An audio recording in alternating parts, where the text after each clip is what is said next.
Welcome to Start Here, a very special mini-series inside Sugar Mama's Fireplay that is created just for you. This is your safe, supportive space to ask the financial questions on your mind. No judgment, just clarity. So whether you're feeling overwhelmed, stuck, or don't know where to begin, this series offers simple, honest, practical guidance to help you take that all-important first step and let your journey begin. At any time, you can send me a DM on Instagram at SugarMamaTV or my personal account, Canna Campbell Official, and ask me the questions to help you get started. Now, of course, I can't give you personal financial advice. That must be done under the premise of a statement of advice, a financial plan. But in each episode, I will do my absolute best to share the ideas, the strategies, the options, even the inspiration that will empower you to move forward with confidence and simply get started and enjoy the journey and adventure ahead of you. So let's begin with today's episode, and that is, how should I invest $10,000 for each of my kids? All right, so as I mentioned, today's episode is about investing for kids. I received a DM on Instagram, and this is what this very thoughtful mother wrote. Hi, Canna. I'm absolutely loving your Start Here series. I already have a question for you. Approximately 2 years ago, I lost my father, and as part of the inheritance, I have $10,000 to invest for each of my 3 sons. That money has been sitting in a savings account, and I simply do not know how to invest for the kids. I know that I want to invest for the long run, and I know that I want to look at something like a listed investment company as you have done for your children.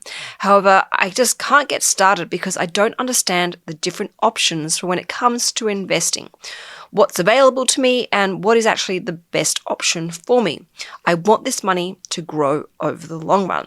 So any ideas, any tips or anything you can explain to me to help me get started would be greatly appreciated. All right, okay, for this particular listener, I want to take a moment to say I'm so sorry for your loss. Grief is physically painful, it can be complicated, and just when you think you're over it, it can smack you back in the face and feels like you're sort of back to square one again. So I really hope that, the last 2 years of his passing, you found the space and a sense of peace and to heal from this great loss of losing a parent. I'd also like to say what an incredibly generous legacy by your father. Like, how incredibly beautiful and how incredibly special. So I feel honored that you've actually reached out to me to ask for my general advice as to, how to simply get started with this money that's currently sitting in a savings account that you want to start investing for your 3 sons' long-term, financial freedom and perhaps to even kickstart their own investing journey. So what I'm going to do is explain the 3 key options for you to invest this money, and then I'm going to explain the pros and cons of each one. And of course, as you know, this is general advice and you can use this information to help you get started. I will also touch on in more detail as to what I have done for my 3 children, how I have invested for them, the strategy, and even though this is general advice, I will mention again what I invested in. But please don't ever think, I'll just do what Canna did, because that is fraught with danger. My goals are very different to your goals. Okay, so option number 1 is to invest in your own name. So you could take that $30,000 in combined value and invest it in one big hit, or you could invest it separately in 3 different areas and buy a parcel of shares or whatever it may be for $10,000. Now, when you do that, the money or the investment, it stays under your name and under your tax file number. So you would need to sort of mentally think, okay, well, if I've bought $10,000 worth of shares in ABC company and I bought $10,000 worth of shares in XYZ company and another $10,000 worth of shares in another company, you need to sort of mentally, earmark, all right, that's John's money, that's Tom's money, and that's Peter's money, because legally it's actually in your name. Now, the benefit of this is that it does keep it really simple. particularly when it comes to tax time, because it's attached to your HIN number and, of course, your tax file number and your bank details. And, of course, it means you stay in full control at all times. If you want to make changes, you want to sell the investments, you want to move them, you want to take the dividends and buy something else. And, of course, you have that complete flexibility at all times because legally it's in your name. The downside of this is actually exactly that. It belongs to you, not your child. And depending on your financial situation, which I don't know anything about, including your financial goals or risk profile, this money, whether it's $10,000 or $30,000, is actually counted towards Centrelink or any sort of assessment of entitlements that you might be, achieve, I should say, or be entitled to. Now, at the same time, though, if you've got $30,000 sitting in a savings account, these assets would still count towards Centrelink or any government entitlements. So it's not too different to what you've already got. The other downside is that you pay tax on this income, this $30,000, at your marginal tax rate. So depending on your tax rate, this might be a good thing or it might be a bad thing. But again, at the same time, that money that's sitting in a savings account, and I'm going to assume it's in a high interest earning savings account, you've got to pay tax on that money as well at your marginal tax rate. Now, sometimes in situations where you've got two parents and one is, say, working, the other one might be, say, working part-time or be a full-time carer, they may decide to do this where they put the investments in the lower income earners because they're obviously then on a lower tax rate and the eroding impact of tax is not as dramatic. So, that might be something worth considering depending on your tax status and if you're in a relationship and what that other person's tax rate is. And of course, you've got to make sure that you have a level of trust because, again, legally it's in their name. They could take that money and run off with it. So be very careful, of course, and get professional personal advice beyond this, obviously, this podcast episode. Now, the second option is you invest in your three children's names individually. You open up an investment under your child's name and you apply for them to have a tax file number, and that is relatively easy to do. The upside of this is that it is legally their money. And it's great for teaching them about investing early in life and is very empowering. And it's very clean and very separate. That's their investment portfolio. They can log in, they can have a look at it, they can watch it grow. This is something that is very exciting for a young child. And, it really does make them feel like this is theirs and they have responsibility of it. The issues, though, with this are a little bit more complicated. So children under age 18 are hit with penalty tax rates on unearned income.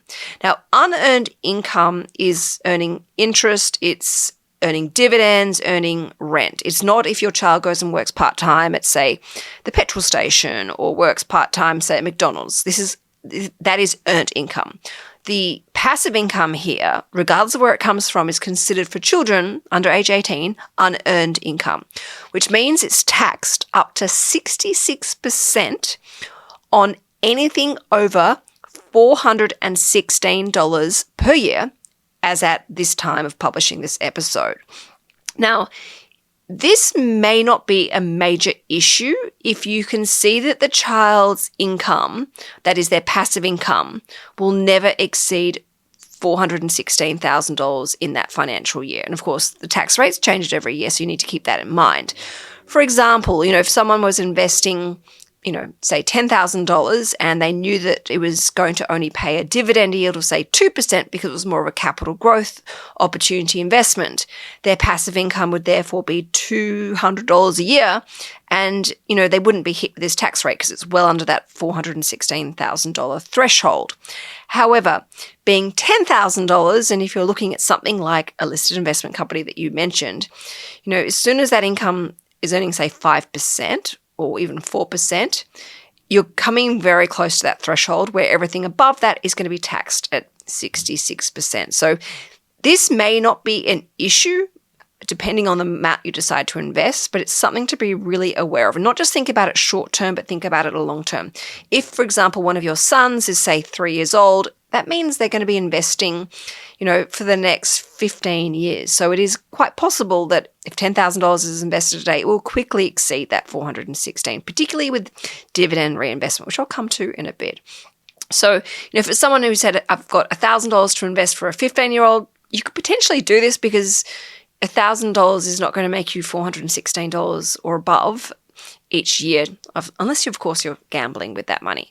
The other thing to consider is with this, they gain full control at age 18, which may not be ideal. And this is where you've got to really use your intuition and your knowledge behind your children and their level of financial literacy and where their aspirations lie and their genuine interest and how much self-control and discipline they have, because they could just take that money at age 18 and go and blow it and go and buy a car or do something with this money that you're not particularly aligned to, and you've got to respect that. You have absolutely no control over this whatsoever. So for some children who, might have a potential underlying addiction or, this may be something you want to tread with caution, again, get advice. And of course, if you are expecting your children to ever be eligible for, say, a youth allowance or other government entitlements, this money will obviously impact how much they're actually entitled to. So you need to be very careful with this. Option number 3, and that is to invest as trustee for the child. Now, this is where you hold the investments in your name, that is as trustee for each child. And for the record, you don't need to have a formal trust deed set up or required. You just got to make sure you've got meticulous record keeping, and that should be satisfactory. And as I mentioned, this is actually what I've done for each of my children. The benefit of doing this is the income is still taxed at your marginal tax rate, but at least you're able to avoid the issues with those 66% tax rates for over $416 a year. So this is potentially a better option considering the fact that you've got $10,000 to start off this investment. The other benefit of this is it keeps it really clear. That money is for your child because it's as trustee for, and you can't combine the 3 boys' money into one investment portfolio. It has to be separate for each child. So you still have complete control over this money, but the money is clearly for your child. Now, when they reach age 18, or in some cases, some parents choose to do this at age 21, you can transfer that money over. And this is a bit of a grey area, but from what I understand, this is tax-free because you've been holding it in trust for that child. So the shifting of the asset from being in trust to the child should be not taxed. But again, always get advice because I've heard different opinions as to the tax on this. But from what I can see, it should be able to be transferred to your child without triggering capital gains tax. Now, the downside of this is obviously you still need to declare the income on your tax return. So this is why I said you could be meticulous with your account keeping. You've got 3 different investment portfolios for each of those 3 boys. You need to be able to declare the dividends for each child and put them on your tax return. So this is important because you don't want to discover you've missed this. The other thing you need to take into consideration is the estate planning clarity. You need to make sure that your will is updated to include this money so it's really clear as to who that money belongs to and it is noted in your will. Now, this is where I want to talk to you about sort of what I've done in more detail. As I've mentioned in previous episodes, again, not just for educational purposes only, I have invested as trustee for each of my children. When each of my children were born, I bought $1,000 worth of shares, which are predominantly listed investment companies. For example, Whitefield. And I bought just simply $1,000 when they were born, and each time they've had a birthday, I've invested $1,000 for each of them. Now, listed investment companies are long-term investments, 10 years, if not indefinitely, and they're highly diversified. You just need to jump online and look up all these different listed investment companies, and you'll see that 80 to 200 to 500 different companies they invest in, and they're predominantly income-generating investments. And depending on the underlying listed investment company that you pick, if they're investing in Australian industrial shares, they come with franking credits. Now, the benefit of those franking credits for me in using this tax structure is it can help reduce the impact of tax on the income. Because franking credits obviously can be helped to offset the income tax payable on the dividends paid from my children's individual investment portfolios. Now, on that note of dividends, I also want to point out all of my children's dividends are automatically reinvested. I don't have the dividends paid to any, savings accounts or bank accounts, because I know if that money goes in, it just is one more thing for me to have to track and monitor and separate before I accidentally go and spend it. So for me, I love an automatic dividend reinvestment plan because I don't pay brokerage. The money is not even in my account, so there's no temptation to spend it. Not that I would be tempted, but it's more of, of an accident to not noticing it's been paid, or noticing it's been paid after I've spent it, which is sometimes when you're slow at opening up emails or mail. And it obviously helps the impact of long-term compounding interest. My children's portfolios are working for them as they obviously don't need that particular income. So for me, this is something I really recommend. And this is one of the great things about a listed investment company is it's diversified. So if I was doing this with an individual share, such as a banking stock, and I have a dividend reinvestment plan, it means the dividends, depending on how they're paid, how much are paid, how much is reinvested, could mean that the portfolio has an imbalance towards, for example, the banking sector. Listed investment companies, it's diversified, so it keeps that portfolio nicely spread, which really appeals to me, particularly as I'm time poor. I should also say is I've got separate holdings for each child. So I can see when I log into my children's investment portfolios, it's really clear and it's really trackable. And everything I've done has been done with intention. And previously, I shared a podcast about some of my aspirations for my kids' portfolios, where I was going to invest a lot more. But with all the interest rate rises and the cost of living crisis, I just have stuck to my original game plan, which is, $1,000 each year when it's their birthday. Now, when they hit age 18, which will obviously be at different points in time with moving economic conditions, they will each get their investment portfolio. But the benefit of this is they've had an investment portfolio that has been building and growing over an 18-year period.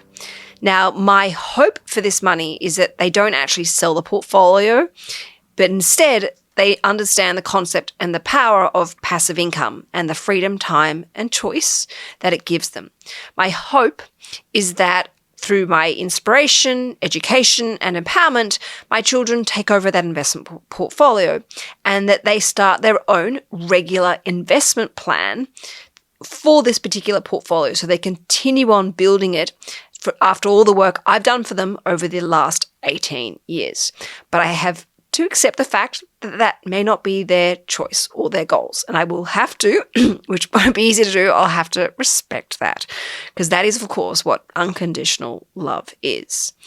So as I wrap up, I just want to say to this particular mother, whichever option you choose, the most important thing is that you actually take an action and not let those funds be eaten away with inflation and tax, which sounds like it potentially has been if it's been sitting in a savings account. Now, I don't say that to scare you or to pressure you to do something with that money. I just want to simply make you aware of it because we obviously have been in, inflation has been a serious problem for so many people, and we don't want to see that money erode away, and you don't want to have obviously any regrets, particularly as your father gave you this money for your 3 boys' financial future. And as I've said before, that income or that interest that you're earning from that savings account, that's taxable, as you know. So by investing this money for them, you're not just honoring the gift of their grandfather, you're actually giving your children a huge head start in life. And this is a foundation for financial empowerment and starting to build their own passive income for them, which can continue on building should they wish, just like I wish for my 3 children too. So I'm really excited for you to actually get started. And I really hope that what I've explained to you, the 3 different options, you can now see with a little bit more clarity as to what actually might be right for you and what you want to go and get some personal advice on. Now, if this episode has helped you, or you know someone who needs to hear this or would benefit from hearing this, can you please send this episode directly to them right now? And of course, if you have any questions that are burning away for you right now about helping you get started or helping you maybe even break through a new threshold, I would absolutely love to hear from you. So please send me through your questions on Instagram through your DMs. And for everyone else who's listening, please know that you are not alone. Every time you do something very small, something very simple, it takes you one step closer to having greater financial clarity, confidence, and peace of mind for your financial future. All right. Thank you everyone for listening. Have a fantastic weekend. And I look forward to sharing my next episode of Start Here next Friday morning at 5 a.m. Ciao for now.